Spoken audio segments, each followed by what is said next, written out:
Buenos días, le damos la bienvenida a un segundo capítulo de la sección de Animales con Derechos, Cultura Animal, en la cual vamos a hablar de diferentes manifestaciones culturales, principalmente literatura, cine, música, eh, en defensa de los derechos de los animales.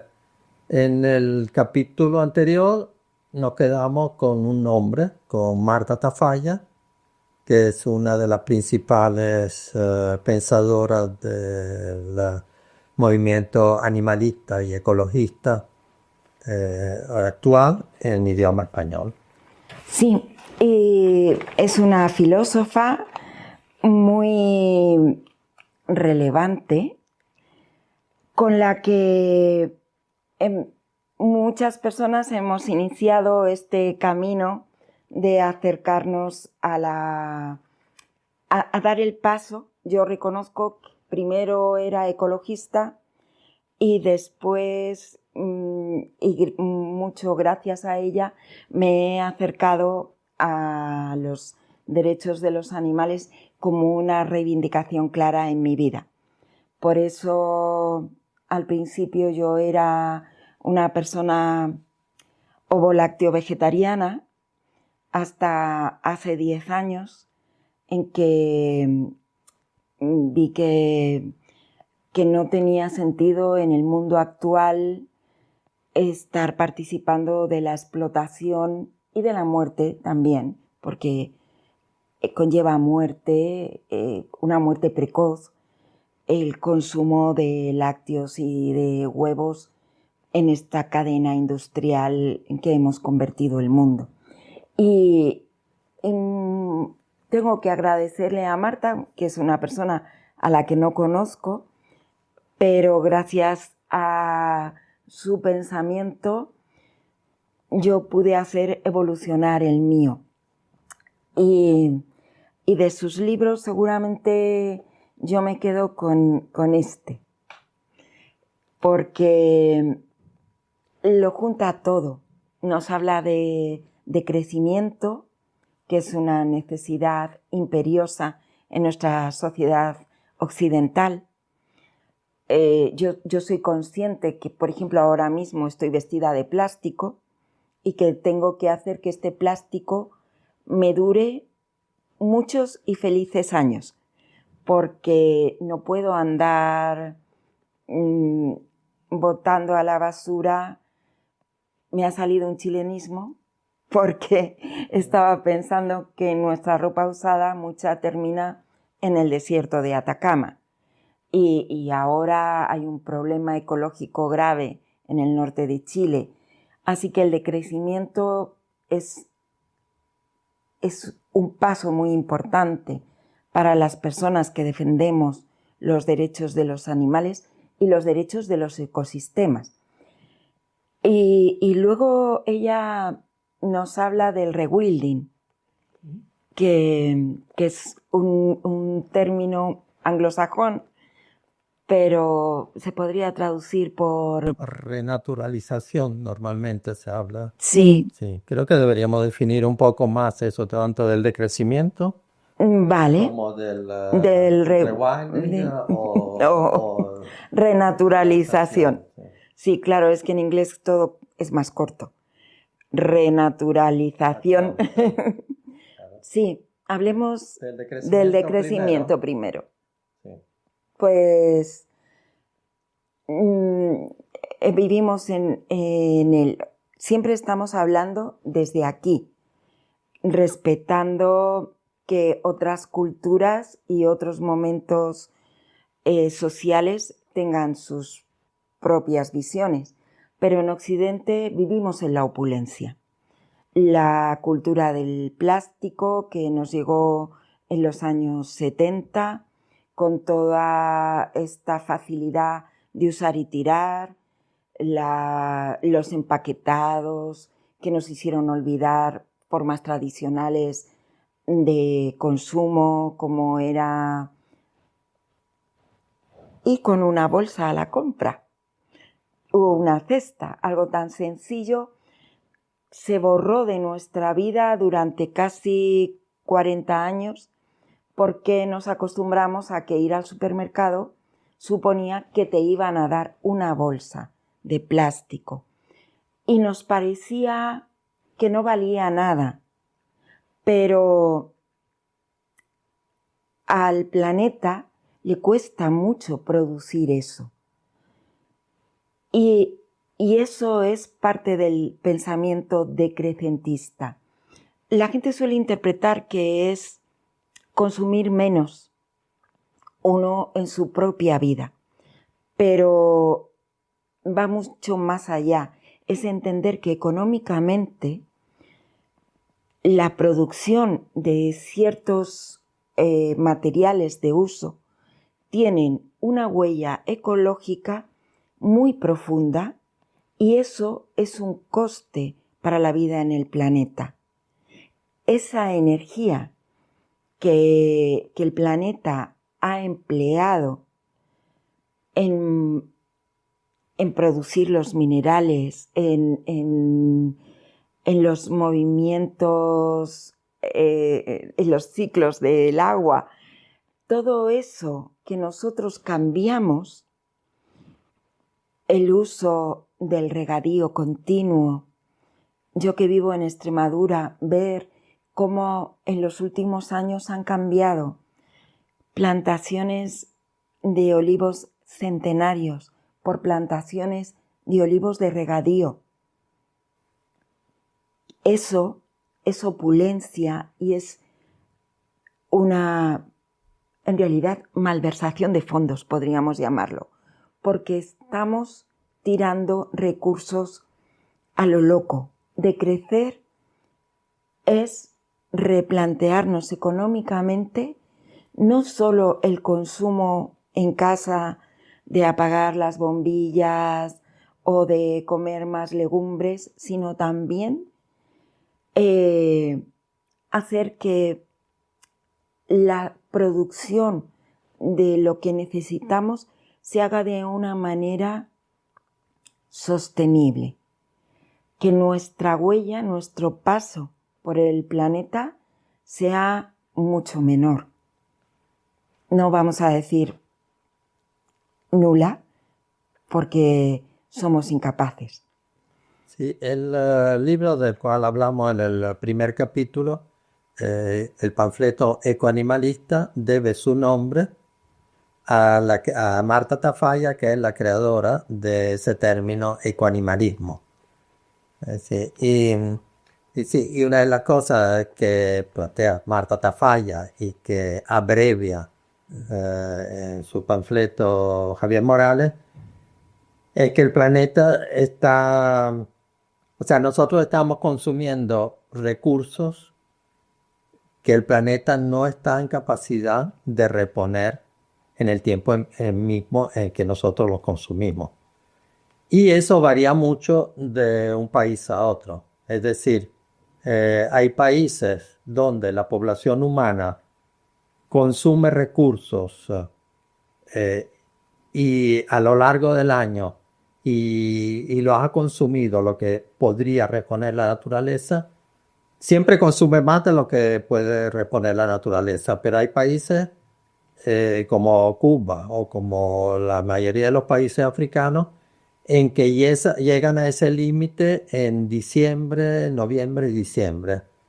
Y resulta que, por ejemplo, en Estados Unidos llegan en marzo a haber consumido todo lo que la naturaleza va a poder reponer en un año.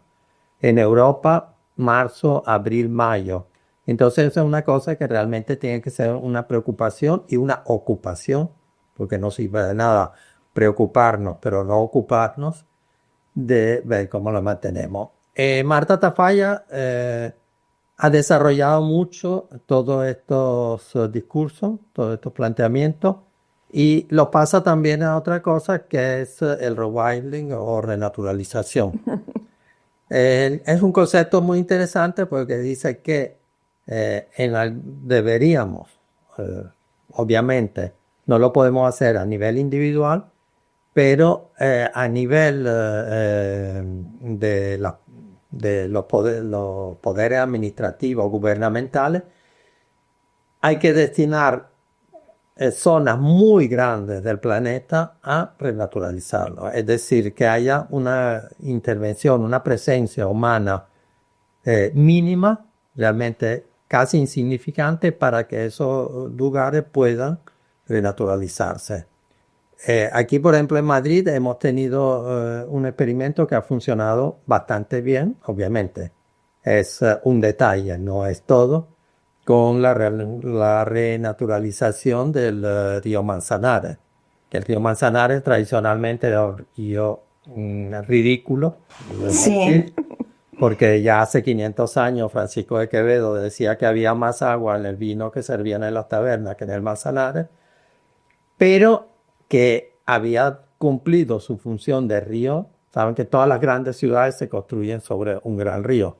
Había cumplido su función a lo largo de los siglos, pero ya estaba en unos niveles de destrucción de la biodiversidad que tenía. Y en tan solo pocos años se han superado las expectativas. Se han superado las expectativas, pero eso no quiere decir que nuestros gobernantes actuales quieran seguir manteniendo el río renaturalizado. Y ahora hay unos intentos de ponerle unas luces como si fuera un plato de televisión, que las luces están muy bien aquí para que ustedes nos vean bien, pero está muy mal ponerlos de noche en un río con fauna y flora silvestre. Bueno, Marta Tapaya explica muy bien en su libro cómo tiene que ser la renaturalización. sí, y cómo eso va a garantizar la posibilidad de una convivencia pacífica y satisfactoria entre los otros animales y nosotros animales. Porque esa es una parte de la filosofía que ella nos expone que también es muy impactante. O sea, ser capaces de vivir en paz sin causar violencia o sufrimiento hacia otros, que es algo que nos cuesta incluso entre nosotras mismas. Sí. Sí, hay un detalle, esperemos tener pronto a Marta Tafalla aquí en este estudio y que ella nos lo cuente mejor, pero hay un detalle de su vida que es muy llamativo, a mí me impresionó mucho, que hay una cosa, los seres humanos nos comunicamos, pero siempre nos basamos mucho tanto en lo que logramos comunicar como en nuestra falla de comunicación. Ahora, Marta tiene una cosa que no es muy frecuente, pero ella nació sin olfato. Ella nació sin olfato, entonces tiene esa faceta que le falta, pero le falta no- totalmente uno de los 5 sentidos. Eso es para la mayor parte de la gente es tan normal oler que si hay un olor Sí, sí, el café, el café. Alguien preparó café. Nuestro vecino el segundo salió sin ducharse hoy. Nuestras mascotas, bueno, en fin. nuestros animales no han esperado para salir.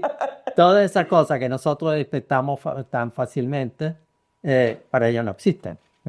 Y es una cosa muy importante porque tampoco lo vamos a explicar en detalle hoy, pero el cerebro de los mamíferos y perdón, de los animales en general, el cerebro se desarrolló a partir del sentido del olfato. Es decir, el olfato es la sensación más inmediata que tuvieron todos los animales antes de razonar. Es decir, piensen ustedes que estamos mucho más atrasados de lo que estamos hoy, que somos todavía hombres de la caverna. Cuando llega una amenaza, el cerebro es demasiado lento para reaccionar a una señal visual o a detectar un peligro. Y realmente lo primero que llega es el aroma. Es el olfato, es el que te dice si hay un peligro o no. Si está llegando un animal que pueda acecharnos. Si una planta es venenosa. Para los seres todavía no evolucionados, entre comillas, el olfato es lo primero. Y a partir del olfato se va desarrollando el cerebro de los animales. Entonces, que una persona, que un ser humano hoy, que supuestamente somos uno de los seres vivientes más evolucionados, no tener olfato significa estar ajeno a una cantidad de estímulos. Ahora, ¿qué ocurre? Que eso también hace que uno tome conciencia que hay ciertos otros canales de comunicación que no conocemos nosotros. O sea, hay animales, así como decía Descartes, hay animales que pueden detectar, pueden funcionar mejor que el ser humano percibiendo cosas. Entonces, eso hace que uno sea mucho más concienciado a la hora de saber qué percibe y qué no percibe. Claro, porque la falta de un sentido puede activar los otros 4 sentidos que te faltan. O puede hacerte sospechar que a lo mejor nos faltan muchos otros sentidos Claro, y no solamente sí, esos 4. Digamos que a Marta su falta de olfato le ha dado una ventaja evolutiva en su sentido de la justicia. Podría ser. Sí, Sí. voy a evocar. Sí, y el desarrollar un pensamiento más inclusivo. A mí me gusta mucho ir descubriendo que todas las personas que se dedican a pensar en los derechos de otros seres son pacifistas. Pacifistas también es una etiqueta peyorativa. Ha tomado un Sí. significado peyorativo. Sí, porque es como que no estás en el mundo con la verdad, con la razón, ¿no? Porque parece que imaginar un mundo realmente en paz es una fantasía loca. Pero las personas que piensan en los derechos animales se alinean mucho con esta fantasía loca. De ser pacifista, Sí. que se pueda vivir sin enfrentamiento. Bueno, quizás es que tenemos que ver y aprender sobre todo de nuestros adversarios, ¿no? O sea, mi paisano Benito Mussolini declaraba y decía que la evolución de la humanidad era gracias a la guerra, que el enfrentamiento era lo que hacía evolucionar la humanidad. Creo que hay otros filósofos que han desmentido totalmente esto, uno del cual vamos a hablar en el otro programa también, Yuval Harari, que explica cómo es verdad que la guerra y que los enfrentamientos han hecho avanzar, pero que no necesariamente sea el mismo sistema. Bueno, quizás Sí. podemos hablar de otros autores del Claro. siglo XX que han Vamos, sido interesantes, ¿no? vamos a dejar descansar un poquito nada más a Marta Tafalla y vamos a conocer más. Sí, yo quería comentar de un filósofo, su libro en inglés, que yo le tengo mucho cariño porque es la segunda edición, del 75, del 76. Y Peter Singer, que también es uno de los que aparece mucho tanto en los memes como en las citas. Sí. Y este otro que es Hans Welsh, que es otro escritor que ahora ya es menos conocido, pero tiene un texto fundamental contra la experimentación con animales, que es Hans Welsh. Casualmente, ellos en algún momento, tanto Peter Singer como Hans Welsh, se pelearon, ¿no? O sea, bueno, discutieron, tuvieron conversaciones no muy amables, estuvieron enfrentados. Pero ambos son escritores fundamentales. Sí, yo de hecho cuando me acerqué al veganismo a través de esta concienciación, todo el mundo me decía, ¿has leído a Peter Singer? No, no, y tenía que agachar la cabeza, porque es como la piedra fundacional de del tomar conciencia. No sé por qué. Tú nos lo vas a explicar. Bueno, casualmente Peter Singer también no es del occidente tradicional, es decir, es un filósofo australiano. También fue a estudiar a Inglaterra y empezó como a plasmar en un solo texto en los años 70 eh, lo que habían estado haciendo otros movimientos de bienestar animal, ¿no? Sí, hoy en día que tenemos tantos vídeos, tantos documentales, tantas cosas, pero puede ser que pensemos que muchas cosas ya estaban declaradas, pero en los años 70 no. Es decir, estamos hablando de hace 50 años. Este texto es Liberación Animal. El nombre es muy llamativo, para el momento era mucho más de ruptura de lo que puede ser hoy. Ha sido publicado muchas veces en castellano, le recomiendo a todos su lectura. Obviamente es un texto importante. Ahora, hay muchas cosas que hoy en día ya todo el que está en el movimiento de los derechos de los animales sabe que los mataderos son terribles, que las condiciones de las granjas, tanto industriales como pequeñas, familiares, también son terribles y que la explotación de la pesca, o sea, toda la explotación animal es terrible. En ese momento él tuvo la importancia de plasmar todo en un único libro, muy bien escrito, muy legible, muy transformable, sí. Sí, y supongo que de ahí, de estos 50 años que ha acumulado el libro siendo un bestseller, porque salen y salen ediciones. Yo no tengo la segunda, no sé, debo tener la... No me atrevería, pero sigue siendo muy revelador, porque lamentablemente desde que se escribió este libro, las cosas han empeorado para los animales. Sí, totalmente, sí. Y supongo que nos hace tomar conciencia de esta falta de pensamiento en la cultura general, porque estamos aquí en el canal de Derechos de los Animales, pero quizás solo llegamos a nuestra gente, a la gente que al menos empieza a tener una inquietud.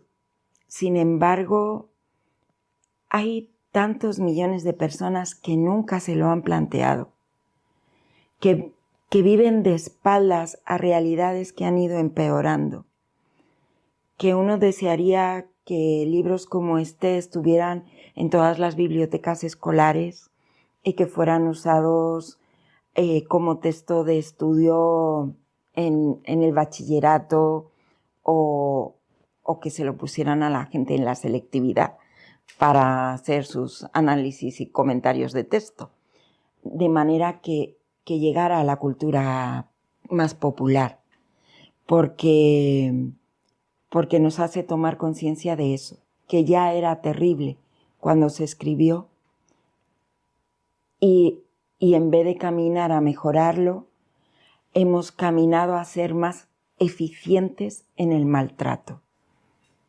Sí, de hecho, él advierte contra la proliferación de las granjas industriales, de la pesca masiva, y realmente eso, aunque se haya controlado en parte, pero sigue siendo porque somos más humanos, somos más que consumimos, y se han hecho siempre más granjas industriales y hay siempre más pesca masiva.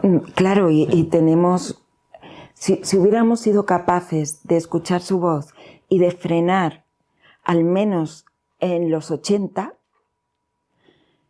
pero no lo hemos hecho y estamos intentando frenar en un momento en que el margen de frenada es cada vez más pequeño. Y, y aún así, la mayor parte de la sociedad quiere seguir manteniendo un ritmo de consumo y volvemos al decrecimiento. Porque es esto que hablábamos en el capítulo anterior acerca de Gandhi y ese sueño de bienestar para toda la gente de la India comiendo carne. Claro. Es el camino que hemos seguido sin darnos cuenta de que es el camino equivocado. Y lo vio Gandhi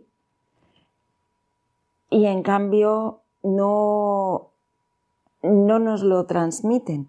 Cuando hablamos de Gandhi siempre hablamos del pacifismo, pero siempre se nos dice que el veganismo, su lácteo vegetariano era debido a la religión, no a una evolución de su pensamiento. O sea, abrazarse a algo tradicional porque es bueno para el futuro. Así que, bueno, que sí, que Peter Singer sigue siendo, ¿lo digo mal? ¿Lo digo bien? Sí, ¿no? Sí. Un pilar fundamental en nuestras bibliotecas. Así que si lo compran, lo comparten, lo regalan en los colegios de su zona, estará todo súper bien. Sí. Y de hecho, sobre lo que ibas comentando, hace pocas semanas hubo una jornada para la transición alimentaria, algunas de las cosas que se están haciendo bien en nuestro querido país, en el Congreso de los Diputados. Y hubo una diputada, que no voy a decir el nombre porque se llama Tiri. Ella nació en un campo de refugiados saharauis y vino como tantas otras personas, vino a España la primera vez con eso que llamaban Las veranos en paz. vacaciones en paz. Vacaciones en paz, sí. Y llegó aquí a España y cuando ella contó esto en el Congreso de los Diputados, que la primera vez que la trajeron de niña refugiada temporal, llegó a su casa de acogida y lo primero que le pusieron para comer eran lentejas. Y ella en ese momento dijo, pero si esto es lo que yo como en el campo de refugiados donde me he criado, yo aquí quiero un chuletón. Y ahora, después de muchos años, está liderando un movimiento en el Congreso de los Diputados para que aquí se coma lentejas y no el chuletón al punto de esa vergonzosa cita de uno de nuestros más brillantes políticos. Entonces, bueno, volviendo a Peter Singer sigue siendo una de las piedras fundamentales. Bueno, creo que me gustaría pasar a esta Hans Resch, que es un personaje. Esto fue publicado en inglés como La matanza de los inocentes. El primer título, Cosa extraña, se publicó en italiano y se llamaba Emperatriz desnuda. No es una novela porno. Emperatriz desnuda se refiere a la industria farmacéutica. ¿Conoces? No lo conozco. Sí, es muy llamativo porque, bueno, Hans Resch fue un personaje muy interesante, muy llamativo porque en su juventud, él nació, no sé si nació en Suiza o en Italia, pero se crió entre ambos países y conducía muy bien. De hecho, compitió en los mundiales de Fórmula 1, allá en las primeras ediciones de la Fórmula 1, se clasificó muy bien y tal, y después se dedicó al periodismo. Y como periodista, él se dedicó a muchos temas. Y uno de los temas de los trabajos que le salió en cierta ocasión fue que uno de los principales periódicos italianos le encargó una serie de libros sobre medicina. Él, bueno, empezó a investigar en esto, hizo unos libros que todavía deben estar en muchas bibliotecas sobre el tema de farmacia y sobre temas médicos. totalmente bien intencionado, haciendo ver cómo era cómo eran los avances de la medicina. Pero resulta que una vez cerca de Roma estaba en el campo, bueno, no sé si la anécdota es totalmente cierta o puede ser que sea algo novelada, porque no vamos a olvidar que era un muy buen periodista, pero también muy creativo y era una persona muy excéntrica. Se encontró un perro abandonado. Un perro abandonado, lo adoptó, se lo trajo y después trató de averiguar de dónde venía ese perro. Y resulta que ese perro se había escapado de un laboratorio de experimentación animal. A raíz de eso, él, como ya tenía todo ese bagaje de todas las investigaciones que había hecho para esa colección de libros sobre medicina, sobre salud y sobre farmacia, sobre medicamentos, ella tenía las puertas abiertas a muchos laboratorios farmacéuticos. Claro, el laboratorio desde el punto de vista comercial, o sea, lo habían apreciado porque él había hablado de muchos avances médicos, muchos avances Claro. farmacéuticos. Pero resulta que se puso a investigar de dónde, cómo se probaban, cómo se investigaban, cómo se desarrollaban los medicamentos. Y a raíz de eso empezó a escribir y se dio cuenta del terrible y cruel negocio que había dentro de toda la industria farmacéutica. Y entonces es muy interesante porque empezó a ver todas las barbaridades que se habían hecho, que se hicieron desde los tiempos de Descartes, de nuevo nuestro amigo Sí, Descartes, con la vivisección, a lo largo de los siglos, porque se había experimentado muchísimo con animales. De hecho, en las sociedades contra la experimentación sí, animal ya tienen prácticamente 200 años. sí. La primera fue en Francia y el primer presidente honorario fue el conocidísimo escritor Victor Hugo, el autor de Los Miserables, que ahora ha estado muy de moda y tal. Y Victor Hugo porque se preocupó mucho por la condición de las clases menos pudientes de la sociedad humana, pero también se preocupó por los maltratos, por la Sí, experimentación animal. Entonces es muy interesante cómo se hace este libro. sí, ya ven que la biblioteca que merece la pena es la de Alexandro. Ah, Pues sí, yo no sí. conocía a Hans. eh, Sí. sí, y me he quedado con la curiosidad de saber dónde fue que chocaron en su diálogo con Peter Bueno, Singer. porque él tenía una gran personalidad, los dos tenían una gran personalidad, y Peter Singer tuvo, o sea, ha asesorado incluso. O sea, Peter Singer ay, ¿cómo es que se dice? Se me va la palabra. Eh, Peter Singer es un reformista, pero es una persona que aún siendo totalmente antiespecista, él entiende que hay que ir negociando para tener avances. Ujú. Entonces, él ha intervenido, ha participado en congresos, en eventos con industria farmacéutica y tal. Y Hans Reusch consideraba que no había que hacer nada al respecto, ¿no? Con la industria. Farmacéutica. Ahora, lamentablemente hay que tener en cuenta todos los actores involucrados en todo y aunque nosotros estamos totalmente seguros que se podría terminar de un día para otro con la experimentación animal, porque ya mm, la experimentación animal, según lo que demuestra Hans Löw, es una cosa que, aunque haya servido, aunque haya tenido resultados positivos, Sí, pero pero algún día se podrá habrá que decidir si ha habido más efectos negativos de la experimentación con animales que sí, aspectos positivos. claro, porque en realidad también la experimentación con animales ha estado muy teñida del antropocentrismo y yo he sabido hace poco que se experimenta por ejemplo, para el cáncer, se experimenta mucho con ratones machos.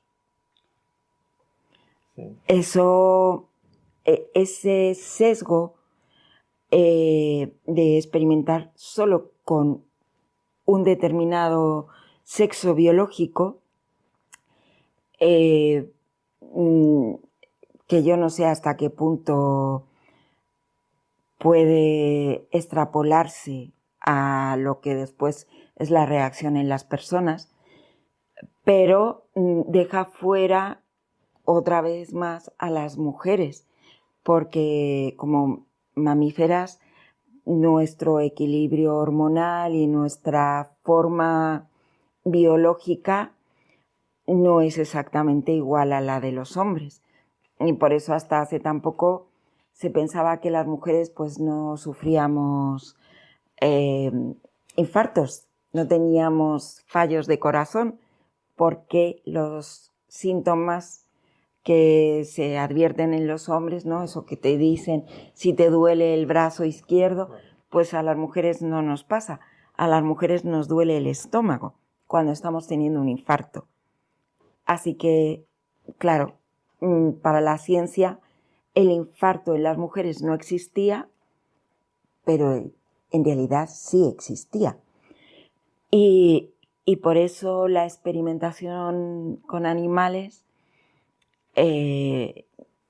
Sí, no, mucho más allá, mucho más allá. Es decir, por lo menos uno de los temas que trata aquí exactamente, porque él lo vivió en tiempo presente. claro, Fue, en ese momento él era periodista y tenía que estar informando sobre eso.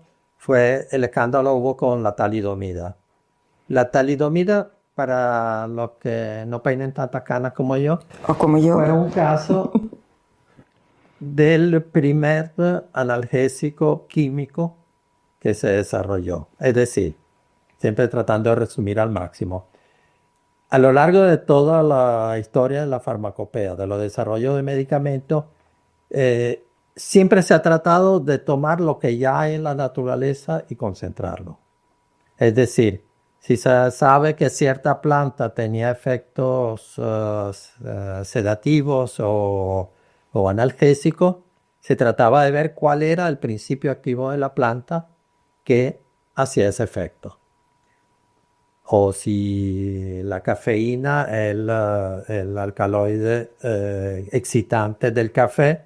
Entonces, todos esos elementos ya existentes en la naturaleza se concentraban al máximo para utilizarlo.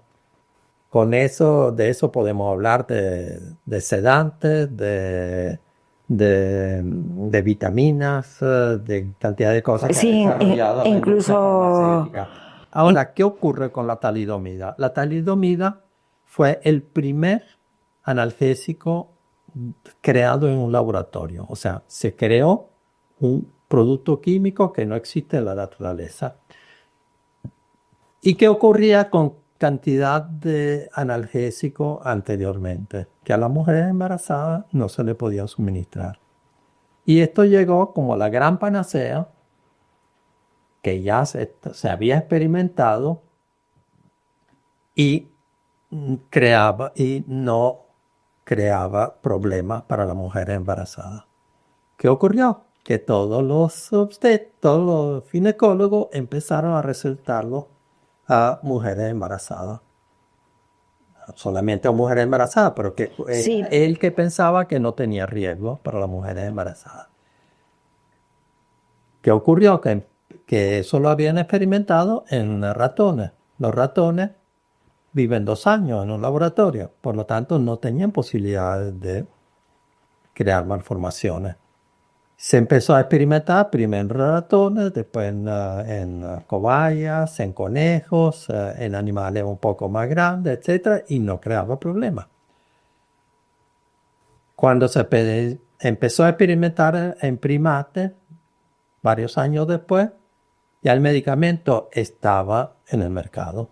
Y había cantidades enormes de mujeres que habían dado a luz niños con malformaciones severas. sí. Todavía hoy en España hay personas que quizás ahora sean indemnizadas, pero ¿cómo indemnizas tú a una persona que ha vivido 50 años sin un brazo, sin los dos brazos, sin las piernas, Sí, etcétera? Y entonces, pero la talidomida es uno de los ejemplos de los cuales se habla, pero hay muchísimos medicamentos que han sido experimentados en animales, no han dado problemas, pero después de unos cuantos años se ha visto que sí daban problemas.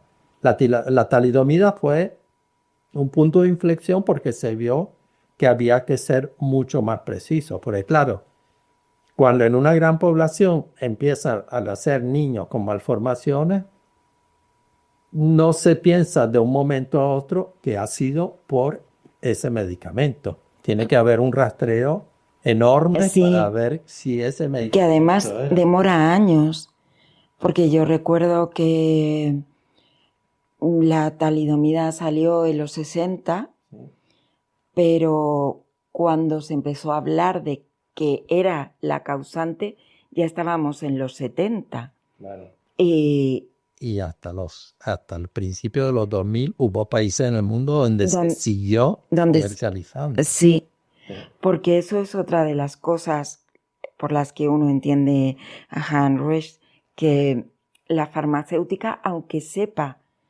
que hace mal, sigue manteniendo su negocio allá donde no se le prohíbe la venta. O sea, cuando los países cierran el mercado, pues ese producto no se vende, pero si el país no ha cerrado, lo siguen mandando. No es solo, y volvemos al decrecimiento, no es solo la economía lo que hay que tener en cuenta, y por eso es tan fundamental tener una ética para todo en la vida, también para hacer negocios. Y creo que ser antiespecista te abre la mente a muchas situaciones en las que tienes que posicionarte, ¿no? Igual que te posicionas ante tu plato, te tienes que posicionar en tu relación con todo, con lo que compras, con lo que vendes, y te hace estar, como entiendo que estaba Peter Singer, en continuo diálogo interno para ver hasta dónde, ¿no? ¿Qué acepto, qué no acepto? Porque es un equilibrio muy difícil. Por ejemplo, otro de los temas que aquí trata es el tema del tabaco. Hoy en día yo creo que todos saben que el tabaco es cancerígeno, además de crear toda otra clase de problemas de salud. Pero resulta que en cierto momento no. En cierto momento no se pensaba que el tabaco era causante de cáncer.